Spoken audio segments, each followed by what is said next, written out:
Hello and welcome to another episode of Sony Simplified on the Sony Connect channel. My name is Eric. I'll be your host today. Please click the like and subscribe button below to get notifications on all future videos. We like to use the time together to give you simple tips and tricks on all things Sony. And if you have questions, pop them into the chat. I'll do my best to see them and respond to them. So you've grown up with a favorite movie when you were younger, and you find out they're coming out with a sequel. Fingers are crossed that the sequel is as good or sometimes even better than the original. Well, I'm here to talk about a lens today that's far surpassed the first generation lens. We're going to talk about the 24-70 G Master Mark II. Lighter, faster, more flexible than the predecessor. Every pro photographer in their bag has at least 3 lenses when they go out for a shoot. I have a couple examples behind me. A prime lens that they use for portraits, a medium zoom for everyday use, and then a telephoto zoom to be able to get that across the football field or across the soccer field shot. Now, hopefully by the end of this video, I'll be able to give you examples of why this one lens for the beginner or novice can replace all 3. It's a perfect lens for portraits, landscaping, weddings, you name it. And it's catered both to the video as well as the photographer. Let's talk about today's topics. We'll go over G Master image quality, what that means, and then examples of the features about it. We'll talk about compact, lightweight design, and even the fast lens. And then we'll end with better bokeh or background defocus, and I'll give you examples of those as well. So I'm checking the chat. I got everybody. Ken Jones, I'm with you.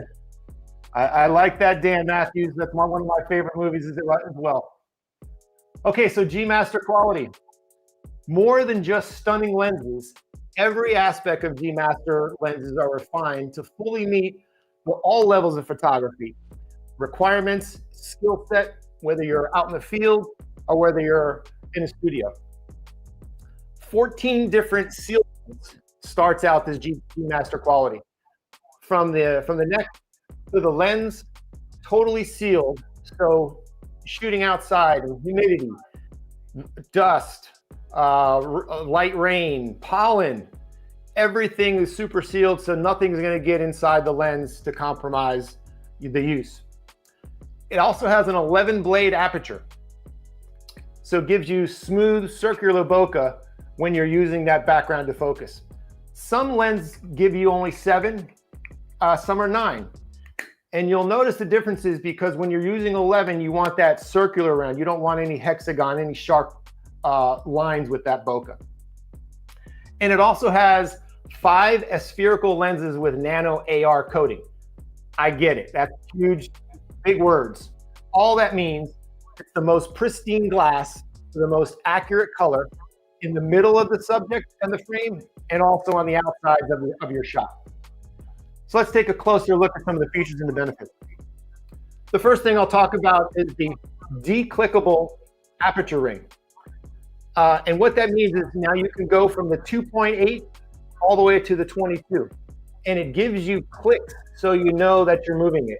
I'll kind of put this to my microphone so hopefully you can hear it.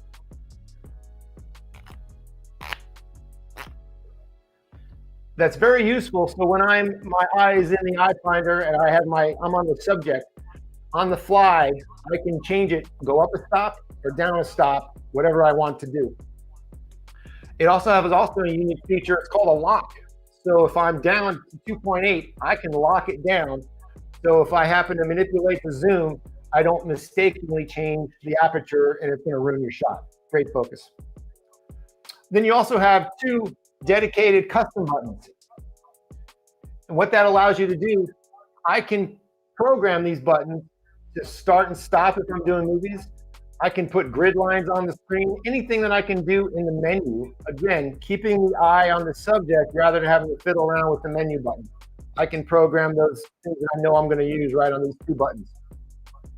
It also gives you a autofocus and manual focus. So you can let the lens do the work or let the body do it. And probably my most favorite feature, and it's something that's new to the G Master, it's called smooth and tight. And what that allows you to do is manipulate how fast the zoom goes up and down. So if I'm in smooth, say I'm out doing a picture, I want to do a picture of a bird in a tree, and that bird is flying away. So I got to zoom in there really fast. I can go super fast, up and down. But sometimes if I'm doing a movie, that is not as dramatic. It's almost too abrupt of a zoom. So I would flip it over to tight, and it's more of a dramatic, slow, creeping in kind of a zoom. Again, I love it for your movies. It's going to be great. And then you also have a front filter. Dimension is 82 millimeters diameter for your filters. So next is lightweight design and flexibility. To help me out, I have a little video that helped describe the lens. It's the lightest and smallest 24-70 f2.8 zoom in its class. Offers unprecedented flexibility and freedom. It weighs just 23.5 ounces, 6.7 less than the previous model, and the overall volume has been reduced by 18%. Again, a great lens option for stills or movie use in a wide range of situations. So I have it on my Alpha S3 or A3. You can see it's a very slim design for something that's going to pack all that front. It's not top heavy, so it's very usable when I have it just in my hands. It really doesn't need a tripod or a monopod if you don't have one available. So all that punch in something that small is remarkable. So now let's talk about topic number 3, or better bokeh. I want to show you some examples and tell you why bokeh is important. Checking the chat, everybody. Having a good time so far. I appreciate that coming in. So this is a picture of a ceramic rooster. On the left is the standard lens versus a 24-7 G Master. You'll notice the picture on the left is, if you didn't see anything else, it's a great picture. It's in focus. There's a little bit of bokeh on the background.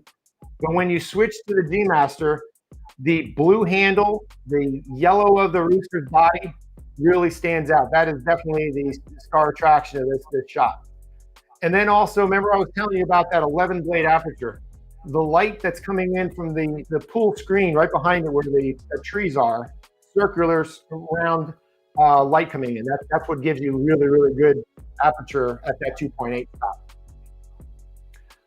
So another example, let's say why you would use bokeh.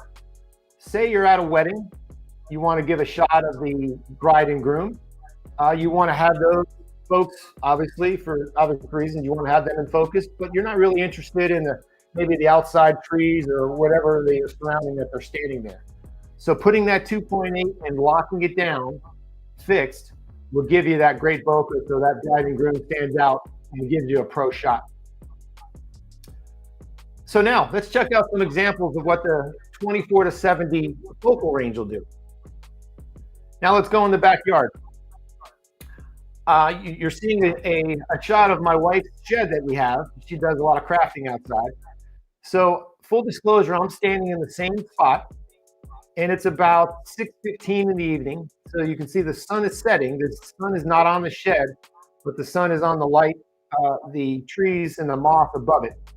And you'll see a lot of more information on the G Master on the right.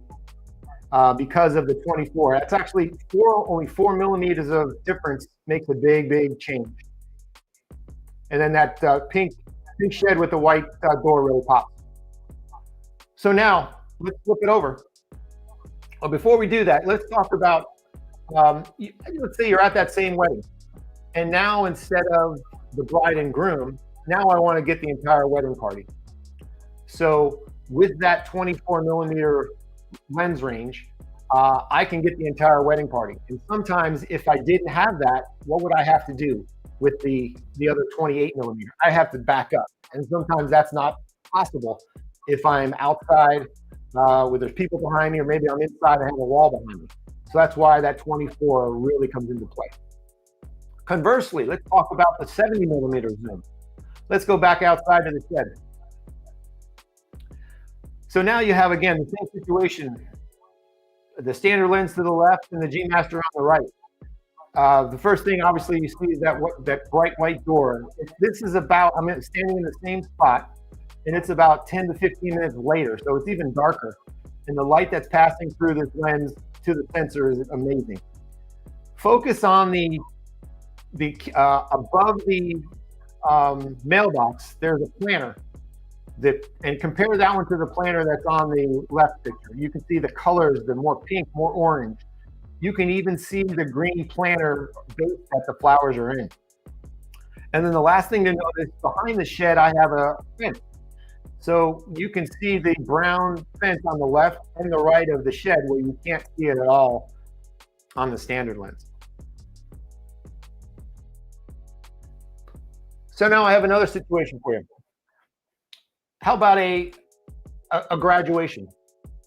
You're a mom or dad, and you're so proud that your son or daughter is graduating high school or college, and you have your G Master. You take a great shot, and you know what? I want to blow it up. I want to make the enlargement sticking on the wall, but I'm concerned that the resolution or clarity and detail I may lose. So I'm going to show you an example. I didn't have a graduate to model for me, but I got something, just pick the next best thing. I hired my dog Benny. I gave him a couple treats, and he did a great job. He asked me what pose that I want him to do. I told him to go with the one ear up, one ear pose, and he agreed. I locked onto his eye using the auto eye focus on the Alpha. So that is the focal point. There's a little bit of bokeh you can see on the picture on the left, but then we blew up the image. And it may be difficult to see because of the stream, but there's a hair right below the ear that's flopping down, coming out of the side of his head by his neck, and you can see it crystal clear, as well as all the whiskers that are around his nose and his mouth. He did a great job. I don't know, you tell me if I should give him a couple extra treats. So in recap, we talked about G Master image quality. We talked about compact, lightweight design. We talked about better bokeh. I'm going to check the chat. Huge difference. Thanks, Ken. It sure is. If you need more time, if you have more other questions on cameras as well as lenses, whatever you need, we have our 30-minute free consultation available. The link will be in the description. Very easy to register, and you can do it at your leisure. Again, please take advantage of that opportunity. And then we have a suggestion. I need your feedback. We're looking for what our next video would be. So anybody out there need close-up or macro photography tips? Any foodies out there, let us know. What about outdoor nature? Again, if you like that, you like bird watching, let us know. We got you. We'll get you some tips and tricks. And then the last thing I talked about, graduation is right around the corner. Let us know if you wanted some tips and tricks for graduation photos, and we'll try to help you out too. Before we close, I got to give a shout out to my producer, Harry. He did a great job behind the scenes. I couldn't have done it without him. In closing, thank you for spending some time with me with the 2470 G Master. Let us know if you have any suggestions for prior videos. I'm Eric. Have a great week. We'll see you next time.